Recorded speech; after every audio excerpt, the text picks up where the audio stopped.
Hello अस्सलाम वालेकुम and welcome to the last module of this course. पिछले module में हमने ये देखा था कि जब मैं तस्वीर खींचने जाता हूँ कहीं भी फ़ोटो वॉक पे अकेला या किसी दोस्त के साथ, तो उन चीज़ों को यूज़ करते हुए अगर अकेला हूँ या किसी दोस्त के साथ हूँ तो मैं तस्वीर खींचने से पहले क्या सोचता हूँ, मेरा थॉट प्रोसेस, मेरा फ्रेमिंग करने का तरीका, मेरी लेंस चॉइसेस मैंने सब आपके साथ शेयर की। लेकिन अगर आपने गौर से देखा हो तो किसी भी तस्वीर को खींचने से पहले मैंने ग्रेडिंग के बारे में ज़्यादा नहीं सोचा। I think majority of the pictures that I take, location पे मैं सिर्फ कॉम्पोजिशन के बारे में सोच रहा होता हूँ। मेरे ख्याल में ग्रेडिंग या इसको किस तरह ग्रेड करूँगा या इसमें क्या एडिटिंग होगी, वो ख्याल मेरे दिमाग में नहीं आता। आई डोंट नो ये सही चीज़ है, ये गलत चीज़ है। It's just the way I do things and I am comfortable doing it this way. अगर आप ग्रेडिंग को ध्यान में रख के खींचते हैं तो वो आपका वर्क फ्लो है। मेरा वर्क फ्लो मैंने आपके साथ शेयर कर दिया। अब लास्ट मॉड्यूल में जितनी भी तस्वीरें हमने खींची थी वो उसी मॉड्यूल के साथ साथ आपने raw straight out of camera उनका वर्जन देखा। अभी आप एक छोटा सा मोन्टाज देख के आएँ जहाँ पे उन तस्वीरों का रॉ वर्जन और एडिटेड वर्जन आपको मिलेगा, और फिर जब आप वापस आएंगे तो आई विल डिस्कस के एडिटिंग की टिप्स मैं आपको क्या दे सकता हूँ ताकि आपको पता हो कि इस कोर्स के बाद अगला स्टेप आपका क्या होना चाहिए।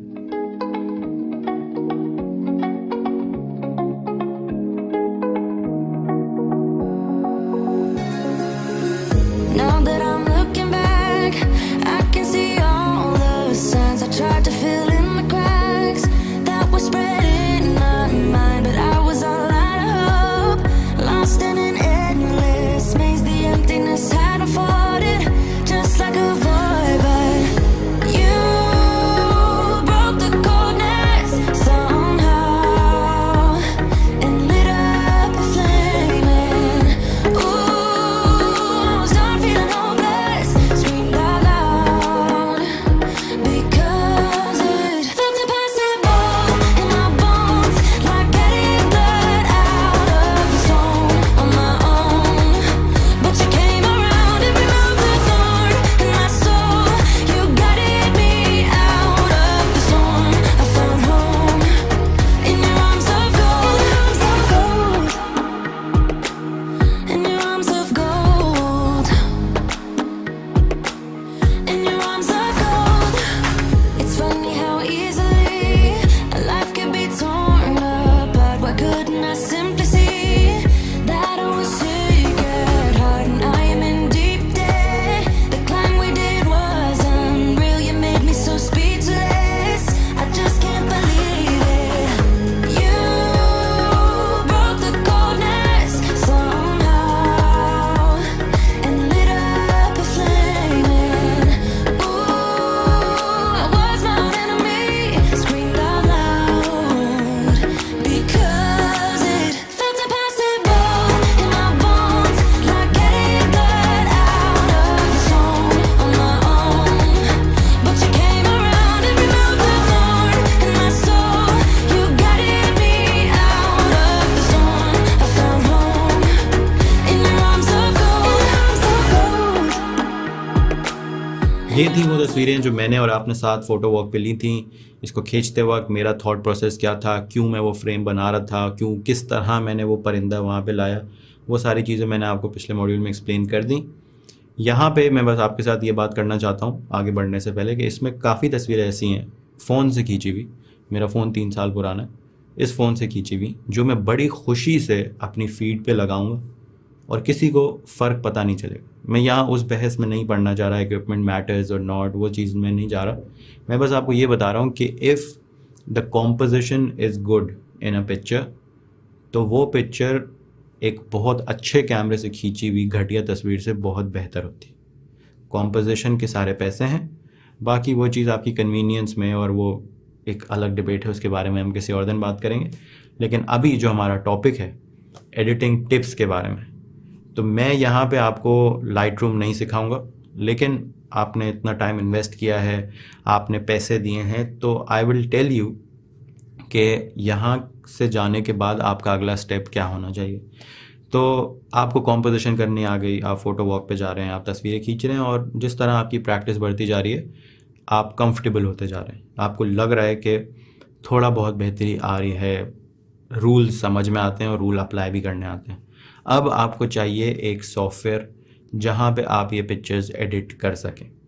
बहुत से लोगों का ये सवाल होता है कि एडिट करने की क्या ज़रूरत है, नेचुरल कलर्स, नेचुरल चीज़ें, हमें तो नेचुरल चीज़ें देखने में मज़ा आता है, वो आपकी आर्टिस्टिक चॉइस है। सॉफ्टवेयर आपको इसलिए चाहिए कि आप अगर उस तस्वीर में कोई मूड क्रिएट करना चाहते हैं या उस तस्वीर को, जिस तरह मैंने रॉ और जेपीईजी वर्कफ्लो में बताया था, आपने रॉ डेटा कैप्चर किया है, उसको आप मैनिपुलेट करना चाहते हैं। आप चाहते हैं कि ये तस्वीर जो मुझे रॉ नज़र आ रही है इसमें शैडोज़ ज़्यादा हों। अब पिक्चर में 3 चीज़ें होती हैं, एक होता है हाइलाइट्स, एक होते हैं मिड टोन्स, एक होते हैं शैडोज़।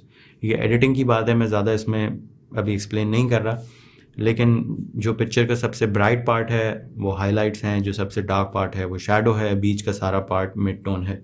तो वो अगर आपको उनकी वैल्यूज़ कंट्रोल करनी है तो आपको कोई ना कोई टूल चाहिए। जिस तरह कैमरा आपका टूल था, इस तरह सॉफ्टवेयर भी आपका टूल होगा। और मेरा जो टूल ऑफ चॉइस है, that has always been from the very first day, it has always been Adobe Lightroom. अब अडोबी लाइटरूम और फोटोशॉप का आपने नाम सुना होगा, दोनों बहुत अच्छे सॉफ्टवेयर हैं। मैं अडोबी लाइटरूम इसलिए यूज़ करता हूँ क्योंकि मुझे कोई एक पिक्चर एडिट करनी नहीं होती, मेरे पास बहुत सारी पिक्चर्स होती हैं एडिट करने के लिए। तो लाइटरूम के थ्रू मैं एक लाइब्रेरी मैनेज कर सकता हूँ पूरी की पूरी। तो वो चीज़ें, लाइब्रेरी मैनेजमेंट, बहुत सारी तस्वीरें एक साथ एडिट कर लेना, उन्हीं की सेटिंग्स दूसरों पे कॉपी कर देना, इस तरह की बहुत सारी चीज़ें जो मुझे लाइटरूम में अच्छी लगती हैं। तो ये आपकी प्रेफरेंस पे है, आप फ़ोटोशॉप यूज़ करना चाहें या आप अफिनिटी के बहुत सारे प्रोडक्ट्स हैं वो यूज़ करना चाहें, या अगर आप फ़ोन में खींचते हैं तो फ़ोन में भी कई ऑप्शंस हैं। लाइटरूम आता है फ़ोन में, और लाइटरूम के I think 70-80% features are the same. तो you can use Lightroom in your phone as well for free. जो उसका डेस्कटॉप या मैक का वर्जन है वो तो पेड है, लेकिन फ़ोन वाला वर्जन फ्री है। इसके अलावा गूगल का प्रोडक्ट है स्नैपसीड, फिस्को, इस तरह के बेशुमार एडिटिंग एप्लीकेशंस हैं फॉर योर फोन्स। तो आपको सब ट्राई करने पड़ेंगे, आपको क्या समझ में आता है, आपको क्या पसंद आता है। लेकिन एक बात ज़रूरी कि आपको कोई ना कोई टूल चाहिए to manipulate these pictures, and for me that is Lightroom. अगर अब यहाँ से आगे जो मैं एग्जांपल दूंगा वो लाइटरूम के थ्रू ही दूंगा, लेकिन basic concepts are the same. तो सबसे पहले जो पहली टिप है जो एडिटिंग के बारे में मैं आपको दे सकता हूँ वो ये है कि please do not over do editing. ये बहुत ही कोई बेसिक और एमेच्योर मिस्टेक है जो मैं बहुत ज़्यादा लोगों को करते हुए देखता हूँ कि do not over do your editing. अब ये थोड़ी समझने वाली बात है कि ओवर डू करना ना एक बड़ी सब्जेक्टिव सी टर्म है। आपको कोई चीज़ ओवर डू लग रही हो, वो किसी और को ना लगे, उसको सही लग रही हो, हाँ सही तो लग रही है, इसमें क्या ओवर डू हुआ है। तो यहाँ पे काम आता है इंस्टाग्राम। आप इंस्टाग्राम पे सिर्फ टाइम वेस्ट नहीं करें, आप फोटोग्राफर, अच्छे अच्छे फोटोग्राफर्स हैं उनको फॉलो करें। मैं बहुत सारे अच्छे फोटोग्राफर्स को फॉलो करता हूँ, मेरी प्रोफाइल में से आपको फोटोग्राफर्स मिल जाएंगे। आप उनके एडिटिंग स्टाइल को स्टडी करें। और जितने भी फोटोग्राफर्स को मैं फॉलो करता हूँ जिनका काम मुझे पसंद है, मैंने एक चीज़ देखी है कि उनकी कोई भी तस्वीर में सारे कलर्स बहुत ज़्यादा सैचुरेटेड नहीं होते। सैचुरेटेड अगले कोर्स में बताऊंगा जो लाइटरूम के ऊपर बनाएंगे अगर इसका रिस्पॉन्स अच्छा है। लेकिन सैचुरेशन का मतलब ये होता है कि उस कलर की मिकदार पिक्चर में कितनी है। अगर डीसैचुरेट आप कहते हैं, पूरी desaturated picture is black and white, तो अब आपको सैचुरेशन का मतलब समझ में आ गया होगा। सैचुरेशन मतलब कलर की क्वांटिटी इन अ पिक्चर। तो मैंने किसी भी फोटोग्राफर को जिनको मैं फॉलो करता हूँ, तस्वीर को हर कलर सैचुरेटेड मैंने नहीं देखा। कंट्रोल करते हैं, वो कलर्स को कंट्रोल करते हैं।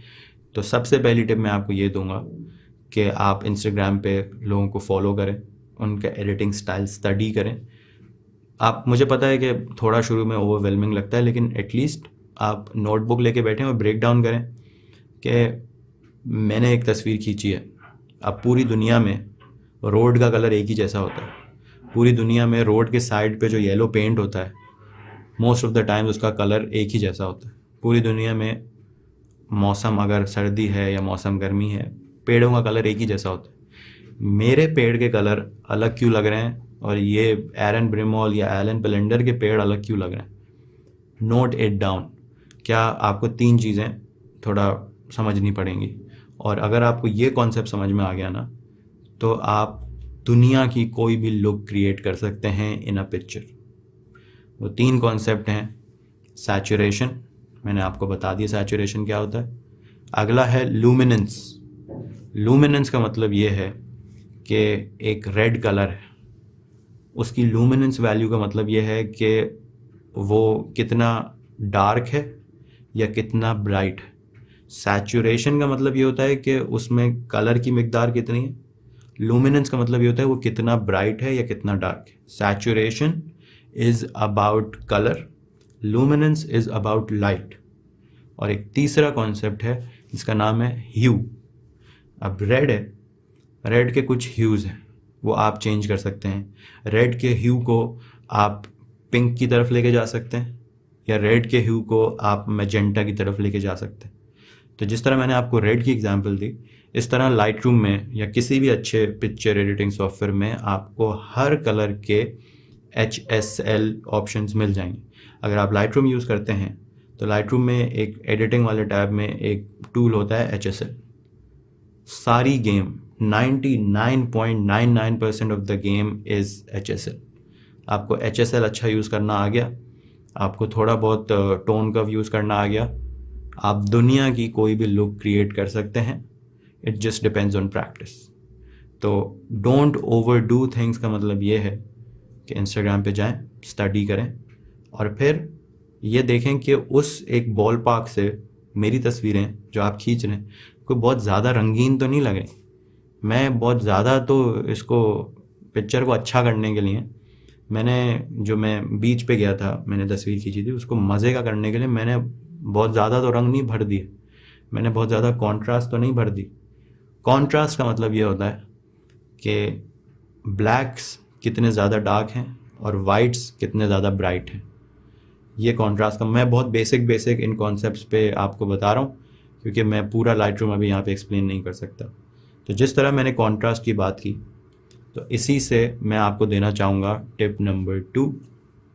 और टिप नंबर 2 ये है कि एडिटिंग में ये मैंने एक बात ऑब्जर्व की है, आप शायद इससे एग्री करें ना करें, एडिटिंग में कुछ ट्रेंड्स आते हैं, कुछ टाइम के लिए वो ट्रेंड्स रहते हैं और उसके बाद चेंज हो जाते हैं।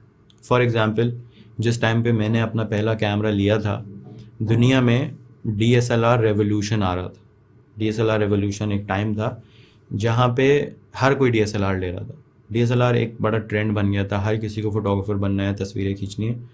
आज भी है वो, लेकिन उस वक्त DSLR नए मार्केट में आए थे और उनकी प्राइस कम होती जा रही थी, तो एक्सेसिबल होते जा रहे थे। तो उस टाइम पे, अब आजकल तो इंस्टाग्राम ही ज़्यादा यूज़ होता है, लेकिन फ्लिकर यूज़ होता था और 500px यूज़ होता था फॉर फोटोग्राफर्स। ज़्यादातर तस्वीरें जो मैं देखता था वो, जिस तरह मैंने आपको पिछली टिप में बताया, वो बहुत ज़्यादा सैचुरेटेड होती थी और उनमें बहुत ज़्यादा कलर्स होते थे, बहुत ज़्यादा वो कॉन्ट्रास्टी होती थी, क्योंकि लोगों को आदत नहीं थी इस तरह की पिक्चर्स देखने की। तो उनको देखना था कि ये ब्राइट सी पिक्चर, सैचुरेटेड सी picture, I like it visually.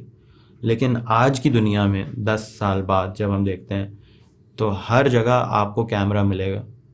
Camera अगर नहीं मिलेगा तो फ़ोन मिलेगा जो कैमरा की लुक क्रिएट कर सकता है with softwares and algorithm and portrait mode and पता नहीं क्या क्या। तो आजकल के ज़माने में जो सबसे कॉमन चीज़ है इन पिक्चर्स, वो है एक डिजिटल लुक। पिक्चर को देख के आपको पता चल जाता है कि ये इलेक्ट्रॉनिक है, इसमें कुछ डिजिटल लग रहा है। वो आपको डिफरेंस तभी समझ में आएगा जब आप गूगल करेंगे फिल्म पिक्चर्स। पुराने ज़माने में जो कैमरों में रील डलती थी, उससे ली गई जो पिक्चर्स होती थी ना, उसमें एक टेक्सचर होता, वो इतनी कॉन्ट्रास्टी नहीं हो सकती, वो इतनी सैचुरेटेड नहीं हो सकती, पॉसिबल नहीं है। तो अभी वो ट्रेंड आहिस्ता आहिस्ता वापस आ रहा। आजकल आप जितने भी फोटोग्राफर्स की पिक्चर्स देखें, जिनको मैं पसंद करता हूँ, एटलीस्ट मैं उन्हीं के बारे में कह सकता हूँ, ये कोई फैक्ट नहीं है, it's just based on preference. तो अगर आपको मेरा एडिटिंग स्टाइल पसंद है या जिन फोटोग्राफर्स को मैं फॉलो करता हूँ, उनकी किसी भी तस्वीर बिल्कुल पिच डार्क ब्लैक नहीं होता, आपको नज़र ही नहीं आएगा, अनलेस के कोई बहुत रात की तस्वीर हो।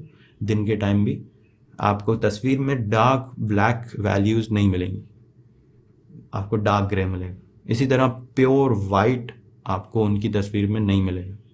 बहुत ही लाइट सा ग्रे होगा वो, क्योंकि वो फिल्म लुक है। फिल्म लुक आपने सुना होगा, ये फिल्म लुक है।